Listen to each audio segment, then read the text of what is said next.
right, good morning, Science Spectrum friends. Hope you're having a great morning so far. My name is Alana, and I'm the education coordinator here at the museum, and also joined by Doug here. Well, he's wrangling some critters at the moment. Again, we are still closed to the public, but again, we are needing to take care of all of the animals that live in-house. We have about 500 animals, ranging from reptiles, fish, a few mammals.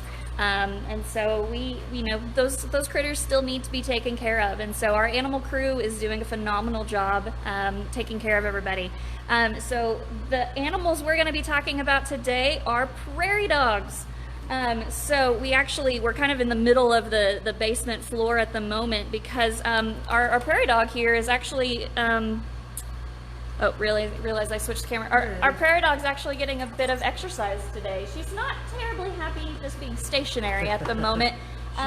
She likes to move around. Yeah, she was getting a good walkthrough of the exhibits just now, getting some exercise, getting some enrichment. Her sister is still over in the enclosure getting lots of food while this one is getting some exercise, so maybe they'll get to switch later. All right, so she wants to move around somewhere. Yeah, tell us about prairie dogs. We can follow her around and whatnot. Yeah, we're gonna put her around. We like to let them out every great once in a while, get a little bit of exercise. So we put them in this wonderful little ball. She doesn't want to stay. It's like, no, I don't want to be. I want to go eat. Come on, bud. Well, I'm sure she would rather just run around the museum without the ball too. But exactly. Now these are black-tailed prairie dogs. These are the ones that you can find right here in Lubbock. Mm-hmm. There are about 5 different types of prairie dogs that are found all throughout the desert Southwest, and there's a small population down in Mexico as well of prairie dogs, but really cool little animals. One of my favorite little animals. I've been very blessed that across the street from my house, I have a huge prairie dog colony. Right. And so I can sit in my living room and just watch these little guys out there all day long. And it's baby prairie dog season, so the little bitty guys are out and about, and really, really cool. So one of my favorite little animals. Prairie dogs are just such an interesting little animal, and really cool. And again, kind of iconic and a part of our Southwest, especially here in the Lubbock and the Panhandle area, on up through Oklahoma. This is a very common, prevalent animal out there. Put you down and let you go do some stuff. Hey Jordan, Jordan has asked what are the prairie dogs' names. So we have 2 prairie dogs. They're both females, they're sisters, and their names are Buttons and Laces are their names. I honestly don't know which one this is. Other educators are able to tell them apart real easy, but I can't. Okay, yeah, now that we get the camera on you, you're just gonna stay in one spot. All right, we had of course, yeah, come to my feet now. Question. Son has a question. So they have rabies. Well, a lot of different mammals can carry rabies. Prairie dogs can certainly carry rabies. It's very, very unlikely that they do, but any of the warm-blooded animals, especially here in Texas, with the exception of the opossum. Opossum has a real low body temperature, so they're not quite as susceptible to getting rabies as our skunks and prairie dogs and such. Prairie dogs can also carry we had a problem some years ago with monkeypox, which was actually came out of Africa. Some animals were imported over. She's going to go say hi to the T-Rex. And they carry that disease on out to the wild populations. But for the most part, these guys, I wouldn't worry about them too much because you can't really get close enough to them to get a good bite off of a prairie dog. And so I'm trying to remember learning about rabies vectors. So there are animals that are considered rabies vectors. So based on their population and the type of mammal that they are, they're going to be more likely to carry it, but still not always. So like bats would be a rabies vector. Would you say skunks? Skunks are another major one. And some of the bigger animals, especially an animal that lives in a colony. Now, prairie dogs are one of these, certainly, that live in a colony. Bats are a very social animal. They go out and do their thing by themselves at night, but they come back in these big groups, these big social groups, so it's easier to transfer rabies. But even in the bat world, it's less than 0.5% of the bats out there that will actually carry rabies. Right. So yeah, another animal that gets a bad reputation are bats. Exactly. But bats are fantastic because they're eating their like body weight in mosquitoes sometimes, right? right? Mosquitoes and moths and all of that. So they're really an important part of our ecosystem out there. Bats, man, we could do a whole show on Right, bats, yeah. too. We definitely want to. Fantastic. So, yeah, you mentioned that you're probably not going to get close enough to a prairie dog to get Right. bit by one. So, yeah, if you're watching and taking care, or like watching wildlife, it's best just to leave them alone for sure. I've actually gone on outreaches before to a school, and the school that we were at near their playground, they actually had a bunch of holes, prairie dog holes around, and so she wanted me to talk to the kids about not going and sticking your arms down the holes. Well, you definitely don't want to. In a prairie dog town, there's all these series of different holes and different tunnels and such, and they provide a habitat for a lot of different animals out there. Burrowing owls are one that lives down in the prairie dog burrows. One of my favorite little animals, a little owl about this size.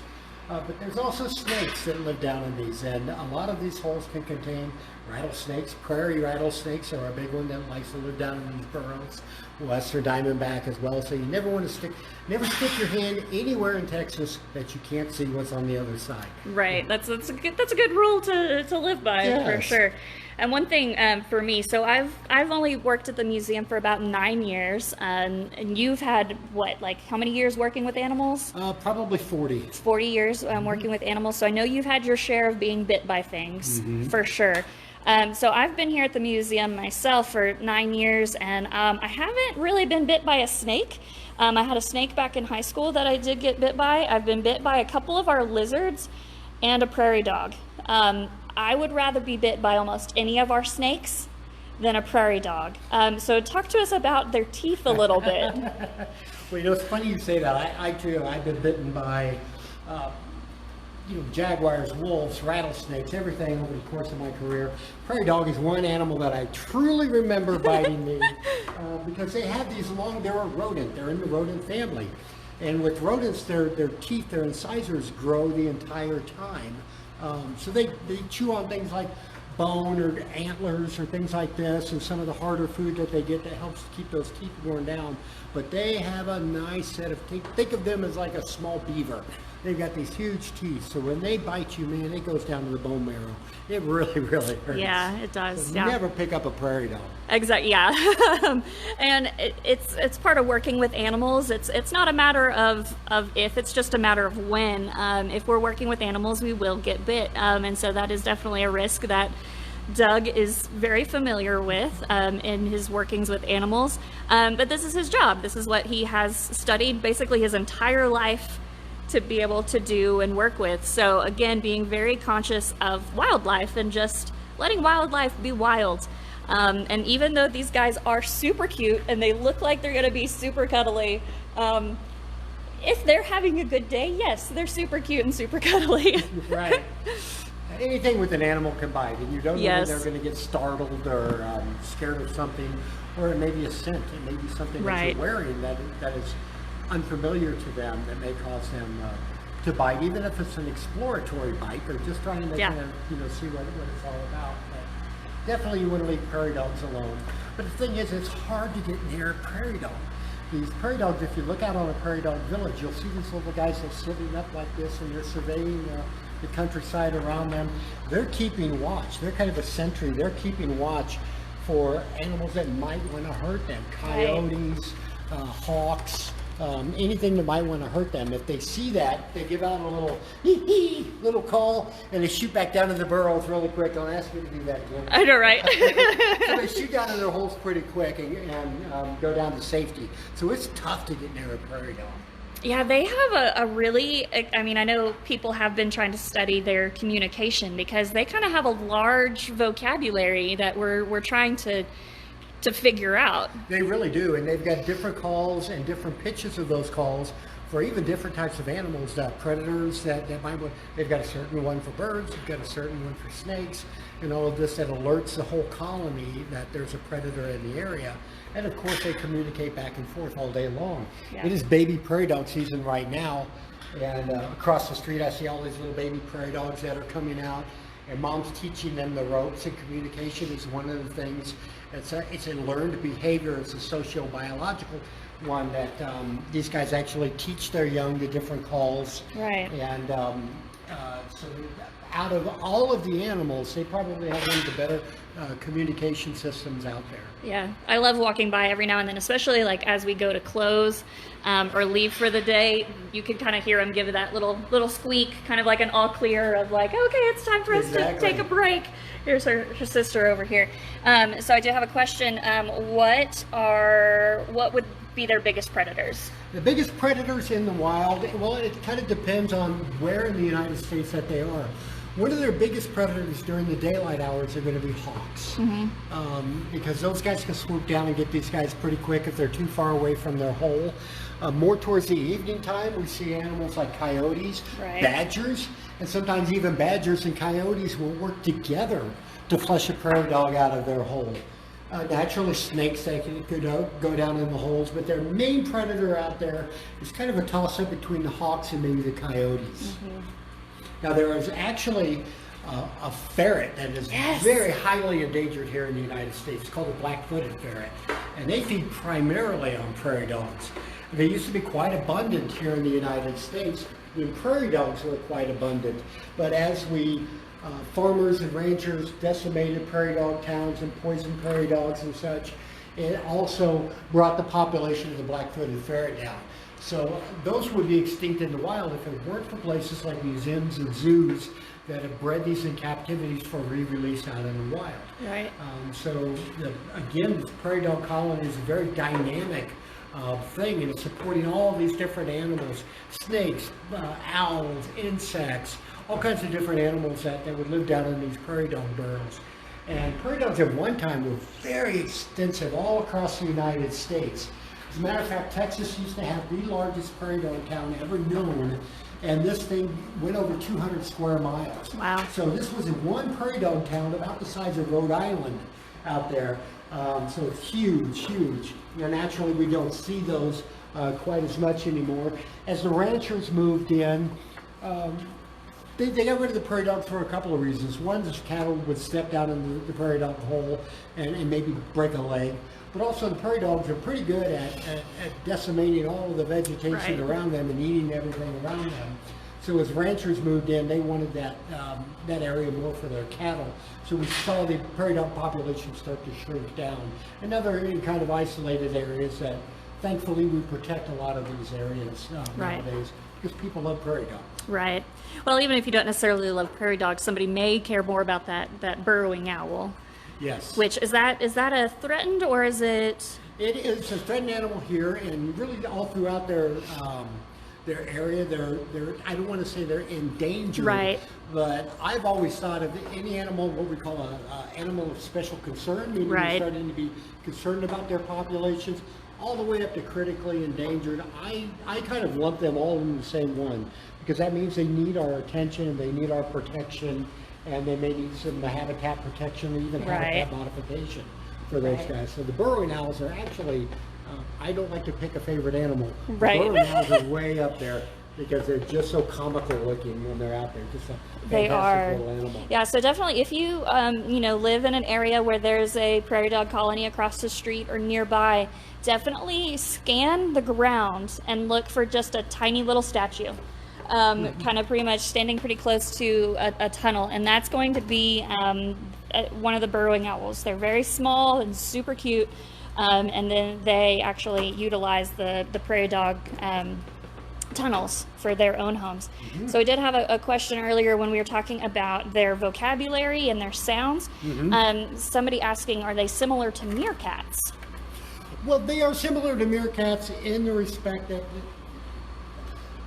let me think of a good way to say this. It's when you look at animals that evolve or adapt into different types of areas, we have a term, it's a very big biological term, it's called convergent evolution. And what that means is animals from different areas have adapted and may look very similar. An emerald tree boa looks much like a green tree python. One is from South America, one is from New Guinea and Australia. Meerkats behave a lot of the same way that the prairie dogs. They have a sentry out there that keeps watch. They use the burrows. So yeah, in a lot of ways, they're definitely like a prairie dog. So if y'all are just now joining us, feel free to send us any questions that you may have. We'd love to try and answer them. We are currently just exploring the basement of the museum, following after one of our prairie dog friends right here. So she's getting some exercise in this big ball while her sister is chowing down on food over still in the enclosure. They're just so cute. So we also talked about the ferret and how the ferret would have been a natural predator to these things. So a lot of times when I would do a show, people would ask, well, why can't we just like put some ferrets out in our prairie dog colonies? But we don't have, you mentioned once there's a prairie dog colony the size of Rhode Island. So we actually wouldn't have the population of prairie dogs to sustain them in any population in any large of ferrets. numbers. Naturally, we could put 1 or 2 ferrets out in a small prairie dog village, but the problem is they're going to be so contained, so isolated, that their genetics start to bottleneck after a while, so that it's not really sustainable long term for those types of animals. And the ferrets need a huge range to roam around and do what they have to do. There's just not enough prairie dog towns out there to really populate these ferrets in any large numbers. Oh yeah, so this is a total random fun fact. Do you know what a group of ferrets is called? I do not. A business. A business of ferrets. A business of ferrets. That is one of my favorite things. So you have like a gaggle of geese and gaggles, mobs, pods, murder of crows. Murder of crows, one of my favorites. And so anyway, a business of ferrets. That's one of my favorites. So anyway, side Group note. Of baboons called a congress. That's one of my favorite ones. Oh, a congress. Okay, interesting. Oh, where is she? There she is. She's really on the move today. Sorry, I was getting distracted by a fun ferret fact. All right, if there are any questions, please send them our way. Okay, so we talked about they're rodent. These are mammals. They are mammals. So with that, they're warm-blooded, give live birth, and it's definitely spring. So we are starting to see baby prairie dogs. We're starting to see baby birds as well as that. I guess it's a total side note, but just popped in my head we could talk about fledglings a little bit and how if you see a baby bird just in your backyard or front yard or anything like that on the ground, a lot of people will get concerned and think that it's been abandoned and things like that. If it doesn't have feathers on it, then yes, it's fallen out of the nest early, so you could try and return it to the nest. It is a myth, right, that if you've picked up a bird, the mom won't. I hear that a lot. Yeah, if you pick up a baby animal, then it's going to smell like people. Yeah. And mom won't take care of it. Well, you figure, especially if these animals are living in the city limits, they smell people all the time. Yeah. You look at a bird nest, sometimes they'll incorporate, straws, cigarette wrappers, a lot of our trash they'll incorporate into a nest. So they smell people and man-made things all the time. So if you see a bird out there naturally, if it doesn't have feathers, try to get it back into the nest. If you can't, call the rehabilitation, South Plains. Yes, I was going to talk about that. If it does have feathers and it's simply on the ground, you can bet that mom's somewhere nearby watching. Yeah. And that's part of life for these little animals, to get out of the nest and learn how to fly. And they've got to leave the nest sometimes and learn pretty quickly. Exactly. So that's one thing that, I wanted to point out, that the South Plains Wildlife Rehabilitation Center, I did an internship a while back, several years now, and that was one of the animals we'd see so much, are baby birds. But those baby birds, as long as they have some feathers on and are hopping around the yard fine, then that means that they're a fledgling. They're out of the nest but haven't been able to fly yet. But the parents are still coming by and giving parental care, feeding it, and things like that. So if you see one and you have a dog or a cat, you may want to try and keep your dog, just away from that area. And you can kind of hide it behind some shrubbery or something like that, so the mom can still find it. So then we also had a question about, what if an egg has fallen from the nest? Can you still touch it? Yes, you can touch the egg, and if it isn't broken, you can try to put it back, return it back to the nest. And eggs, mom will leave the nest for a long time, so she's not always sitting on them like we would think of a penguin that's always keeping the egg warm. So mom will leave those. The eggs can cool down a little bit. So if you find one on the ground, if you return it to the nest, that's great. Another thing is with these baby animals, it's springtime, people want to take these baby animals home, and they want to try to care for these animals. And that's not a good thing to do. Number one, it's illegal to do that here in Texas, which means it's against the law. And there are various reasons for that. The primary reason is even if you are successful at raising the baby animal, they become imprinted. And once they're imprinted, that means they think that they're a person. And that animal is not going to be scared of people, and that animal can become a problem if you try to release it out in the wild. And that animal's probably not going to do well once you release it out in the wild. Right. The other thing is they carry what we call a zoonotic disease. Now, zoonotic disease is a disease or an ailment that that animal might have that can transfer over to people. Mm-hmm. Now, the one we're all sitting at home right now with the COVID-19, the coronavirus, can actually be picked up by some animals. We know that tigers at the Bronx Zoo have actually tested positive for coronavirus. Ferrets are another one that are highly susceptible to coronavirus. So we also have to think that not only do the animals have something that we might contract, but we also have something that the animals might contract and might wipe out their population as well. Interesting. So it's best with wildlife. I always say leave only footprints, take only pictures, leave them alone and appreciate them at a distance. That's great. Cool. All right. Well, I think we're pretty close to wrapping up. I know we varied quite a bit from ferrets or prairie dogs to ferrets to birds, all kinds of stuff. But again, we're just excited to talk to people and show off some of these animals. So can we catch her maybe and get a closer up look before we sign off? Sure. Here, little buddy. What you doing? Yeah, you're gonna come there on we out? are. And they're pretty decent climbers. Look at those big eyes, so cute, and little claws. So yeah, they're primarily eating vegetation, right, is primarily... That is their main. They will eat animal matter at sometimes, but very, very seldom. Yeah. They don't really have an occasion out in the wild to do that. So mainly they're a vegetarian. And these guys can live on just a little bit of food. If you look at a prairie dog village, it's pretty well void and empty of most things out there. So, yeah, don't bite me now. Yeah, right. But, so these guys can live on just a little bit of food at a time. They're called black-tail ferrets, right? Yeah, so these you are can the see the little black black-tail tails there. Yeah. Gotta thank you. We love prairie dogs. We absolutely do too. They're super fun to just watch and observe. So definitely, if you're getting outside, go find a prairie dog colony. Just sit in your car and watch, and just enjoy that wildlife. And definitely try and find a burrowing owl while you're out there as well. Yeah, really cool animals. All right. Well, I think that's about it for this morning. Thank you so much, Doug, for joining us again. Welcome. I hope y'all have a great rest of your day. If there's anything y'all would like to see in future Meet the Animal segments, please let us know. We'd love to share our animal friends with you. Hope you're having a great day. Stay safe, and we'll see you later.